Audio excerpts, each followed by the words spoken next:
once again with thanksgiving in our hearts. Oh, yeah. Lord, we thank you for carrying us from one Sunday to the next. Uh-huh. Realize so much happened, but we realize, dear Heavenly Father, you still was sitting on the throne. Now, Lord, we pray now for the presence of your Holy Spirit, that you might move and have your way. Lord, we ask right now that you speak a word to us. Yes, Lord. So that it can help us to carry on, Father God. Oh, yeah. Oh, yeah. To help us to be better people and to help those that don't know you might come running. Lord, we pray and realize that the only way that this is going to happen, that Harris got to sit down and you got to stand. Lord, we ask that you do it right now. Uh-huh. And then God, we just ask that you bless every heart that is here. And when it's all over said and done, God, we just want to make sure that we give you all the honor, glory, and all the praise. Oh, yeah. Oh, yeah. And bless, we ask in your Son, Jesus' name, we do pray. Amen. Amen. We honor God, who is the head of our life. Mm-hmm. Our son in the ministry, Reverend Anthony Diaz-Moore. To the deacons of this church. Real. Minister wives and deaconess. And to all God's children, it's a blessing to be in the house of the Lord one more time. Oh, yeah. Oh, yeah. Thank God for you for coming out and weathering the storm. Uh-huh. Uh-huh. Realize, regardless of the rain, God's still worthy Oh, yeah. Yeah. to be praised. Oh, yeah. I'd rather for it to rain outside than the rain in my life. Yeah. Understand in those days, if it is rain in your life, we serve a God that can control both rain in your life and outside. Oh, yeah. Just have to learn how to turn it over to Him. There is a word from the Lord found in the Gospel of St. John, chapter 14. We already read it, verses 1 through 5. Uh-huh. But I want to zoom in on one particular verse. St. John, chapter 14, verses 1 through 5. Let us look at verse number 3. And if I go and prepare a place for you, I will come again and receive you unto myself, that where I am, there ye may be also. You may be seated. All right, Red. That's in red. All right, Red. Just for a few moments, if you don't mind, I want to talk about He did it for me. Uh-huh. Yes, He did. Yes, sir. Yes, sir. He did it for me. He did it for me. I'm not saying that He didn't do it for you. But right now, I can only speak for myself. Yeah. Amen, Red. Did it. Right now, I can only testify about the things He have done for me. Uh-huh. Things that He have done for Mike. You might not be grateful right now Uh-huh. for what He's done for you. You might not be thinking right now about the valleys that He brought you through, about the mountains that He helped you to climb. Oh, yeah. You might be saying to yourself, it don't take all of that. You understand? Well, I don't know how you praise God. Yes, sir. Yes, And I sir. realize I don't limit how you party for the devil. All right, there, Red. Therefore, I don't limit my praise for God. All right, Red. Yeah, don't do that, because you don't know what it takes. You understand? I know we don't see it right now. I realize that when we look at this text, we always are associated with a funeral. Uh-huh. Well, you got to look beyond that, because Jesus was telling us something here. Uh-huh. And I know right now I might not get an amen. Yeah, Because it's the 3rd of the month. You living off the check right now. All right, there, Red. Damn. Yes, I realize Uncle Sam getting the praise right now. All right, Red. But I'll check back with you on the 12th of the month. All right, Red. When Uncle Sam done ran out. Yeah. Yeah, when nothing left in the bank. All right, Red. That's when you're going to call on God. Maybe I should have waited till the 12th of the month to preach this sermon. But God wanted us to look at this text right now. Red, go ahead, Red. Yeah, because the saved crowd you understand, don't remember what God has done for them. Uh-huh. And the unsaved crowd have not realized that Jesus did it for us. Well, Yeah. Yes, every first Sunday, we come in here with our black suits uh-huh. and our white dresses on. All right, Rev. We eat the cracker and swallow the juice and go on out about our business. Yeah. Never pause to think about what God has done for us. Yeah. And not reflecting on why he did it for us. The Bible says as often as we do this right here, we do this in remembrance of what he did on Calvary. Yes, sir. Yes, I feel that we have forgotten what Jesus has done. Uh-huh. And we think we have done it ourselves. But I want us to pause for a moment and realize that he did it for us. Yeah. Here in our text, Jesus explained the ultimate sacrifice one could make for a person. And the ultimate sacrifice he made behind why he did it. Chapter 13, Jesus dealt with the events Uh-huh. that shall take place in his death. All right. Yes, from the Passover feast Uh-huh. to the washing of the feet, Yeah. from the betrayal to the denial, Now, Yeah. yeah. and even his own death. Yeah. Uh-huh. But by the time we get to verse chapter 14, Jesus sensed the pain in the hearts of his disciples. Yeah. And now he has to comfort them. Uh-huh. Three things Jesus shows us in the text. Number one, his peace was for me. Oh, yeah. Yeah, I thank God for his peace. A peace that goes beyond our understanding. Somebody here today need God to speak some peace Uh-huh. in their lives right Yeah, now. yeah. You really want to give up. You really want to throw in the towel and throw up your hands. All right there, But Rev. just like Jesus did on that ship one day, Uh-huh. when he stood up and said, peace, Be still. and told the waves to be still. Yes, Yeah. If it had not been for Jesus stepping up in some of our lives, we wouldn't be here today. Yeah, yeah. And Jesus knew if he didn't say something to these disciples and let them know that all is well, anxiety and fear would come and to take over in their lives. Uh-huh. Therefore, Jesus consoled them. Look at the text. Jesus said, let not your heart be troubled. Uh-huh. Yeah, that's the willingness to allow something to take place. Here in the text, Jesus said, don't allow such a thing to take place. Jesus' earthly ministry Uh-huh. was now coming to an end. No more late night conversations. No more being an eyewitness to the miracles that he performed. All right. Separation from Jesus was inevitable. Yeah, it had to take place. And maybe you feel, you understand, that God is far from you. Maybe you feel like you are separated from God. I want you to know that God is right here with you. All right. And know everything that Jesus had to endure on the cross. Yes, sir. That he did it for us. So nothing should separate us Yeah. from the love of God. Jesus here said, let not your hearts be troubled. Word torasso, to stir or to agitate, to worry. Here Jesus said, don't let this what I'm about to go through trouble you. Yeah. All right. See, you couldn't do it for yourself.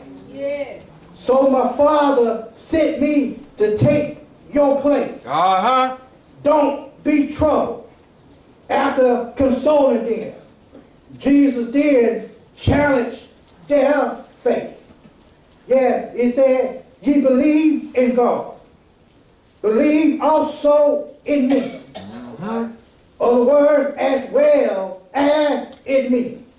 Jesus let his disciples know that it's a must, that we must believe. Yeah. Yeah. That we got to believe in him. The word pistuo, that is to have faith in, upon or with respect to a person. Jesus said, I believe that if you believe in God, believe also in him. Believe that he is the revelation of God. Believe that he is the Son of God himself. Yeah. Jesus said, even in the midst of your trials and your tribulations, even in the midst of your storm, Jesus said, all you got to do is have faith and believe. All right. Yeah, but notice what Jesus said. Jesus said, believe in me. Your hope, your faith, your belief must be locked in the Lord. If your hope and your faith is locked in your money, one day it will run out. If it's locked in your health and your strength, if it will one day fail. If it's locked in your family or your friends, they too will one day let you down. Yeah. Yeah, I challenge you today to try Jesus.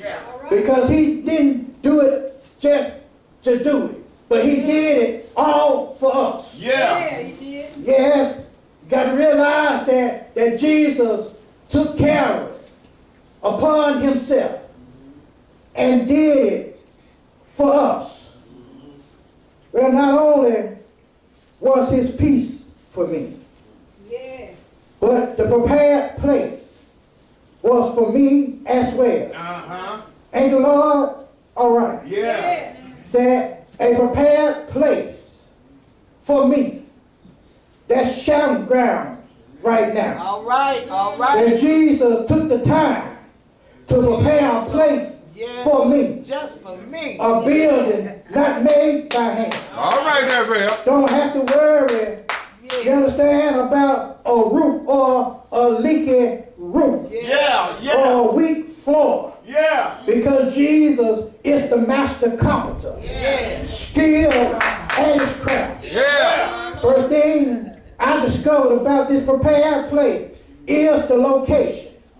Yeah, Jesus said, in my Father's house. House. Yes, I like McCullough, Yeah. but McCullough is not home. All right, Bill. I like Bessemer and Birmingham, but I realized that Bessemer and Birmingham is not my home. Hey. I got a home being prepared in the Father's house. Somebody said, well, how? Because one Friday evening, Yes, sir. you understand, Jesus made accommodation. Watch this, Jesus said, in my Father's house are many mansions. Yeah. If anyone should know what exists in the Father's house, it should be the Son. Jesus said, there are mansions Yeah. in my Father's house. Uh-huh. You understand? The word monea, Well. that's an abiding place, residence, big rooms, big spaces. All I'm trying to get you to understand is see what somebody like me need a mansion for. But I thank God that he made some accommodation Yeah. Yes, Lord. just for me. Yes, yes. Jesus first tell us the location of the prepared place. Yeah. Now he let us know that the prepared place is not a lie. Yes, he said it's not a lie.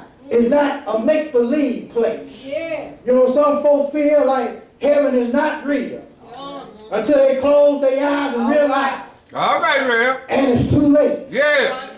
He said, if it were not so, I would have told. God is not a man that he should lie. All right. Stop putting your hope in lies Yeah. that man tell and trust in a man named Jesus. Yeah. Yeah. You saw the location. You saw the mansion. Wasn't a lie, but what made Jesus do it for me? It was because of the love he had for me. That Jesus said, I go to prepare a place for you. Jesus took our salvation personal. Jesus said, I go. You understand? I tried seeing Abraham, but Abraham didn't work out. I tried seeing Isaac and Jacob, Jeremiah and Isaiah, but none of them worked out. Yeah. And I'm a reminder of an old saying, if you want something done right, you need to go and do it yourself. Therefore, my father made me a body, sitting down through 42 generations. Yeah. Jesus said, I go. Yeah. When Jesus said, I go, what he was referring to was in a few days, I'll go up the hill called Golgotha, bearing my cross. Yeah. Ain't God all right? That he bared his cross. That he was willing to do all of this for me. He said he's gone to prepare a place for us. Yeah. It takes time to prepare a place. Yes. You can't rush in preparation. So with all that being said, we realize that Jesus is going to prepare a place for us. But the question is, are we preparing ourselves for the place? Yeah. All right there, Rev. That's why God sent this message. Because he realized that we go on about our business and haven't given our life to him. Yeah. So we got to understand and realize that God is taking the time to prepare a place for us. Are we taking the time to prepare ourselves for the place? Yeah. Somebody say, well, Reverend, how do we prepare ourselves? Number one, you got to believe that Jesus is Lord. Yeah. That's what the Bible says. You got to believe that he is Lord. And believe that God has raised him from the dead. And he's sitting on the right hand of God. Yes, sir. Can I get a witness? Yeah. God's got to keep molding and shaping us. Amen. Yes, once you give your life to Christ, God got to keep on working on us. Yeah. Keep on shaping us. Yeah. Keep on chipping away some of those rough spots. Yes, To sir. prepare us for this place. Yeah. I thank God for this prepared place. Yeah, whatever the Lord has to do to get me ready for that mansion Yes, sir. in the sky, I want God to do it and have his way. Yes, Lord. Well, now as we move to a close, I wasn't going to be long, but I realized that we take communion for granted. All right, Rev. I realize we take what God did on the rugged cross for granted. Right. But you got to pause and think back for a moment. Think back of some of the things that you've done. And the Bible said, wow, we were yet sinners. Got to realize that God died for us. Yeah. Now, I showed you that God's peace was for me. No matter how troubled your soul may be, the Lord can speak peace into your life. Yes. Number two, a prepared place has been made for me. Ain't the Lord all right? Yes, yes. And finally, I see that his promise was made for me. All right. I'm so glad that God made this promise and not man. Because I realized that man, you understand, take promises as just mere words. But I serve a God that stands behind his promise. Matter of fact, God signed his promise with his name. Jesus has settled the issue with his disciples. I must go. You understand? The time of my departure is at hand. But if I go to prepare a place for you, I'm coming back again and claim and receive you to myself. Can you see Jesus' promise? Yeah. You understand? Earlier, I told you that it couldn't come to me, but it had to come through him.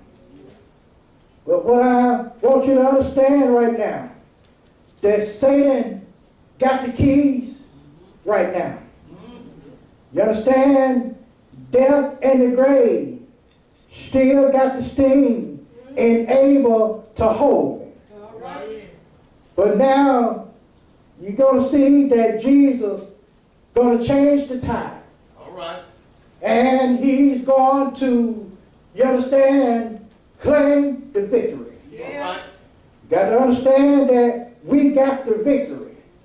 Jesus died and redeemed all of us Yes, he did. back from sin.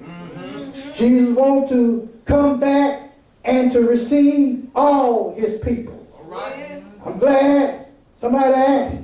So that's where, you understand, we shall be gone. Jesus, you understand, said, I am. If you look at the text, only Jesus can claim the words, I am. Amen. And then you Amen. know that he is the Father. Yeah. And the Father is him. You understand that when he says, I am, he's letting you know that I can be whatever you need me to be. Yes. And right now, I am your sacrificial sacrifice. Yeah. And I'm going to lay down my life for you. Yes. When God closed my eyes, down here on earth, when I lift them up, I want to see that I am. Uh-huh. With his arms outstretched, saying, welcome home, thou good and faithful servant. Yes. You have suffered for a mighty long time. All right. Come on home. Uh-huh. Folks done talked about you and called you everything but a child of God. Come on home. Mistreated, abused, and scorned. And understand it. I want to hear the voice of Jesus saying, welcome home. All right. It's Jesus' desire that we all live with him. That's why he said, where I am, Yeah. there ye may be also. Right. Then you read the question that was followed behind Jesus' statement. Jesus said, where I go, ye know, and the way ye know. Ever since the beginning of Jesus' ministry, he had been telling his disciples about his death and what he must experience. But his disciples still didn't comprehend what Jesus was saying. All right. Jesus said, how I'm getting there. It is by the cross. How do you get there? By believing in me and keeping my commandments. Thomas said in verse number 5, Lord, we know not whither thou goest, and how can we know the way? The disciples were still looking for earthly direction, but Jesus was giving them eternal direction. Jesus didn't want to lead them in the dark. My Lord Jesus told them, so he said, I am the way. Uh-huh. Somebody ought to shout hallelujah right now. Yeah. He said, I am. Let you know that I am what you need right now. Yeah. I am the way, Yeah. the truth, and the life. Uh-huh. Well, then I look back over my life and realize that I didn't deserve. All right, I Rev. realized that I come short of his glory. Yeah. Do you hear what I'm saying? Yes, sir. While we were dead in our sins, Yeah. Christ died for us. Yeah. Yeah. He didn't have to do it, Yeah. but he did it for me. Uh-huh. And when they put the nails in his hand, I Uh-huh. realized that he did it all for me. Yeah. When they put a nail in his feet, Yeah. realized that he did it all for me. All right. They put a crown of thorns on his head. Yeah. And they stretched him up, and they lifted him up and stretched him wide. He did it all for me. Uh-huh. But I thank God right now Well, that he Yeah, is standing yeah. in the grave. yeah. But if you continue to read the text, you'll realize that on the third day morning, He got up with all power in his hand. Yeah. I'm just getting overwhelmed right now because I think about what the Lord has done for me. Yes, sir. When they thought that they had him in the grave. Great. Yeah. I can see Satan right now shouting hallelujah. Yeah. We got him where we want him. Yeah. I can see the grave saying I can hold him right now. Yeah. They're saying I got a lock on him right now. Yeah. I can see on the Thursday morning, Jesus shook off the grave, snatched the keys from the saint, and told death to behave. You need to understand right now that God got the victory. Yeah. Understand right now that God laid his life down for us. So when you put in the cracker and you drink the juice, don't just fill up your belly till you get back home, but understand this. God did it for us. Christ died for us. Yeah. But understand this one Thursday morning. He got up with all power for us. He did it for me. You ought to thank God that he did it for you. You know you didn't deserve it. Yeah. I know I didn't deserve it. Yeah. But yet and still, God saw something in us Oh yeah. Oh yeah. Yeah. that he was willing to lay down his life. And then on the third day morning, got up with all power in heaven and earth in his hand. God bless you. God keep you as our prayer. The door of the church is open at this time.